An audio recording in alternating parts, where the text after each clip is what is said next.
اعوذ باللہ من الشیطان الرجیم بسم اللہ الرحمن الرحیم اللہم صلی علی محمد و آل محمد و بارک وسلم۔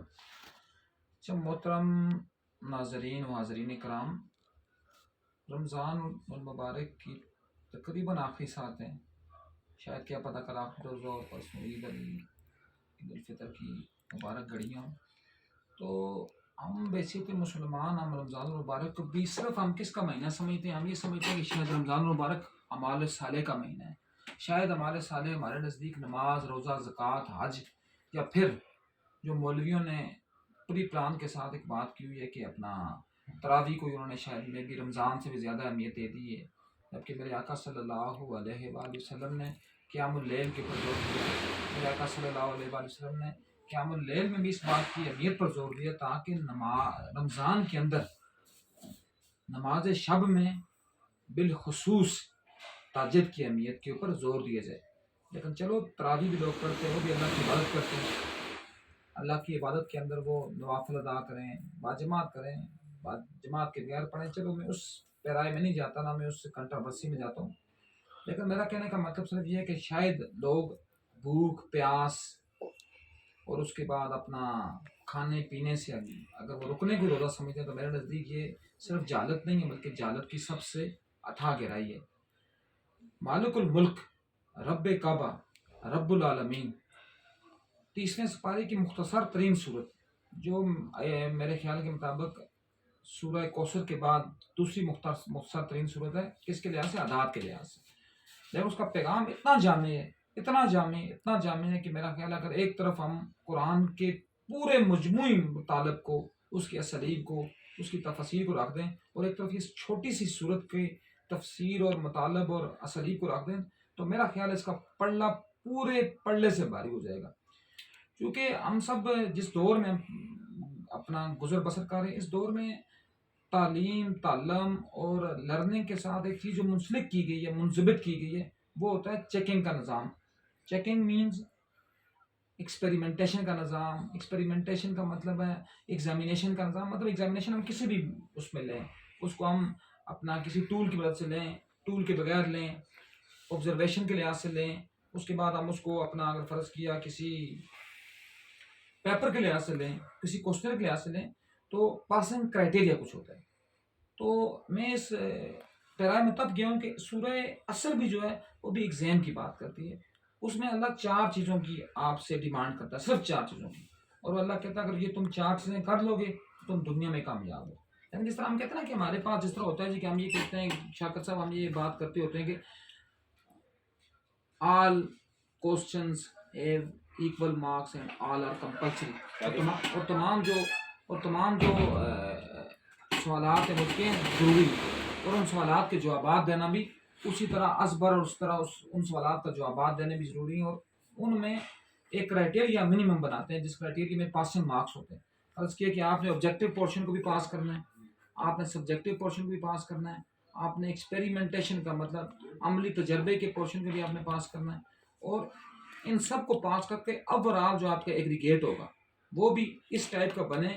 لیٹ سپوز دیٹ کہ یہاں سے اگر آپ 25 میں سے اگر آپ 15 نمبر لے کر پاس ہوتے ہیں، دوسرے میں سے 25 میں سے آپ 20 نمبر لیتے ہیں، تیسرے میں سے آپ 25 میں سے 25 نمبر لیتے ہیں، لیکن چوتھے پورشن میں اگر آپ 25 میں 0 نمبر لیتے ہیں، اس کا مطلب کیا ہے کہ آپ اوورآل ایگریگیٹ تو پورا کر رہے ہیں لیکن آپ ایک پورشن کو فیل کر لیں، تو اس کا مطلب پھر بھی آپ اگلے درجے میں جانے کے قابل نہیں ہوتے۔ یہ میرا خیال ہے ہر ایک بندے کو پتہ ہے، جو میٹرک میں پڑھ رہا ہے، جو انٹرمیڈیٹ میں ہے، جو گریجویشن میں ہے، جو ماسٹرز میں ہے، جو M Phil P H D میں ہے، یا ایون دین جو ابھی انڈر میٹرک ہے، یا وہ ایلیمنٹری یا پرائمری لیول کے پر آتا ہے۔ تو سورہ عصر میں بھی 4 ڈیمانڈ ہیں۔ نبی کیا کہتا ہے؟ پہلے مالک الملک والعصر، اے نبی تیرے زمانے کی قسم۔ پھر آگے اللہ کیا کہتا ہے؟ ان الانسان لفی خسر، کہ انسان خسارے میں۔ جب اللہ نے یہ بات کی کہ انسان خسارے میں، تو صحابہ اکرام بہت زیادہ پریشان بھی ہوئے، لیکن جب اس کی اگلی آیتیں نازل ہوئیں تو اس میں اللہ نے کیا فرمایا؟ الا الذین، لیکن وہ لوگ نہیں، الا الذین نہیں وہ لوگ، کیا جی پہلے کرائٹیریا کیا دیا؟ آمنو، جو ایمان لائے۔ اس کا مطلب ہے جن لوگوں نے ایمان لائے سچے دل سے، یہ نہیں ہے کہ صرف زبان سے، سچے دل سے ہم ایمان لائے تو ان کو 25 نمبر یہاں سے مل گئے، اس کا مطلب انہوں نے پہلا پورشن پاس کر لیا، لیکن ابھی وہ پکے مسلمان نہیں بنے، ابھی وہ پکے دیندار نہیں بنے، یا یہ کہیں کہ وہ ابھی پکے فلاح یافتہ نہیں بنے. دوسرا جو ایگزام ہے ان کا دوسرا سیمسٹر وہ کیا شروع ہوتا ہے جی؟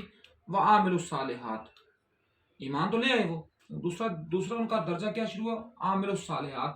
انہوں نے نیک اعمال کی. نیک اعمال کا مطلب کیا ہے؟ حج، روزہ، زکوٰۃ، نماز، کلمہ، سچ بولنا، جھوٹ سے رکنا، غیبت سے رکنا، سود بالخصوص سود کی بہکنی کرنا، ظلم سے رکنا، قتل جیسی غارت گری سے رکنا، فتنے سے رکنا.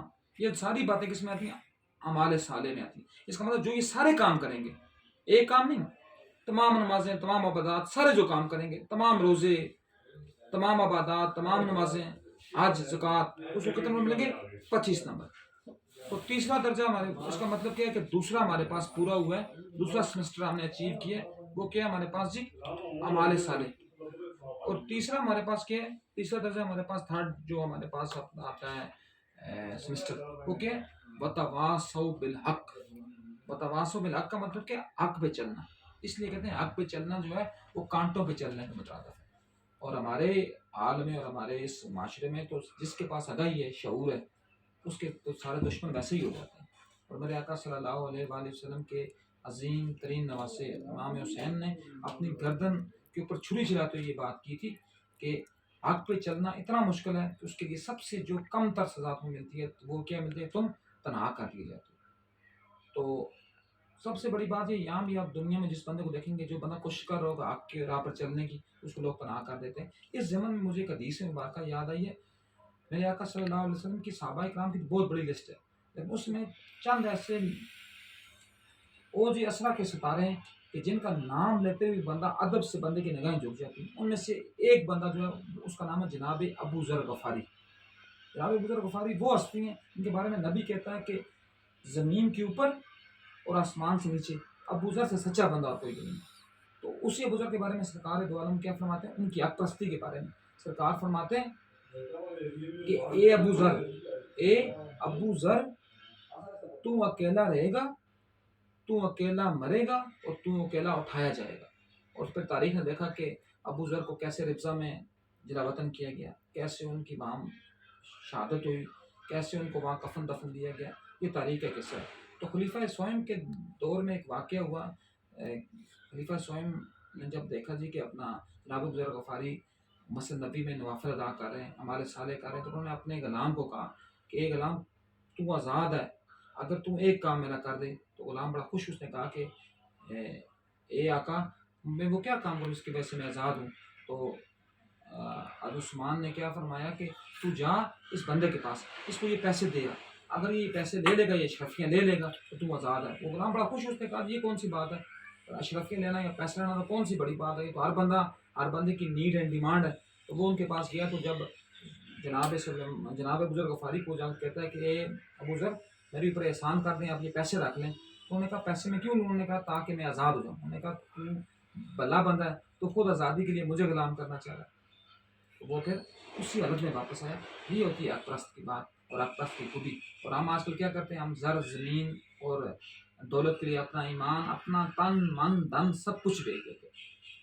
تو اس زمن میں میرے کہنے کا سب سے بڑا مطلب اور کہنے کا سب سے بڑا میرا جو مدعا وہ یہی تھا کہ ہم لوگ حق سے دور ہو چکے ہیں. ہمارے ساتھ ہم کرتے ہیں، ہمارے یہاں سب کچھ ہوتا ہے جی. ہم یہ جس طرح میں فرض کیا بھی لکھ رہا تھا کہ ہمارا یہ معاملات ہیں.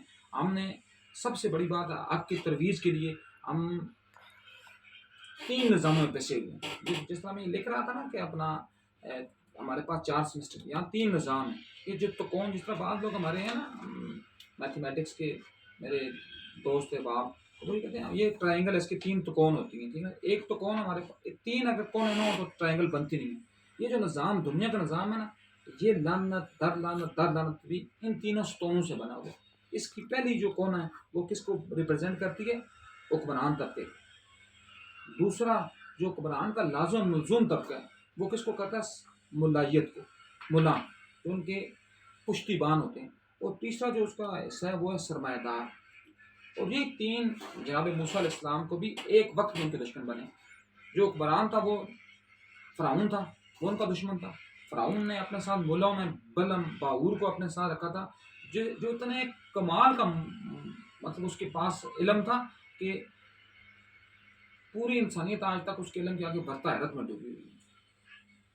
بلم باور اس کو کہتے بھی تب تھے کہ وہ ایک گدھے کے اوپر ہوتا تھا اور گدھے کے ساتھ وہ ایسی ایسی منطقیں کرتا تھا کہ تاریخ آج تک برتا حیرت میں، لیکن وہ بھی اس نظام میں ایک پشتی بانگ کا کردار ادا کر رہا تھا، اور وہ بھی فرعون کی طرح لعنت کا ایک مورا ہے، لعنت کا ایک مورکہ ہے، لعنت کا ایک استارہ ہے۔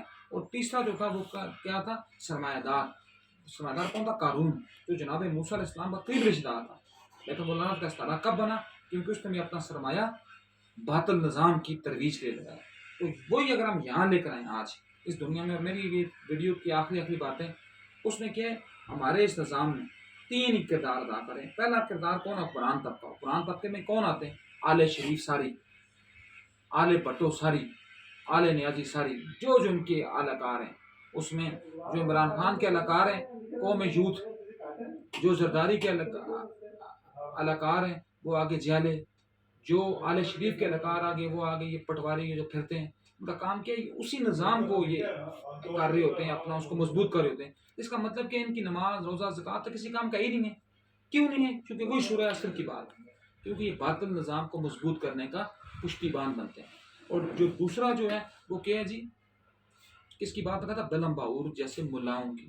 تو ملاؤں میں کون ہے؟ طاہر اشرفی جیسے لوگ، فضل الرحمان جیسے لوگ، جو کیا کرتے ہیں؟ اس دین کے لیے ناصور بنے ہوئے۔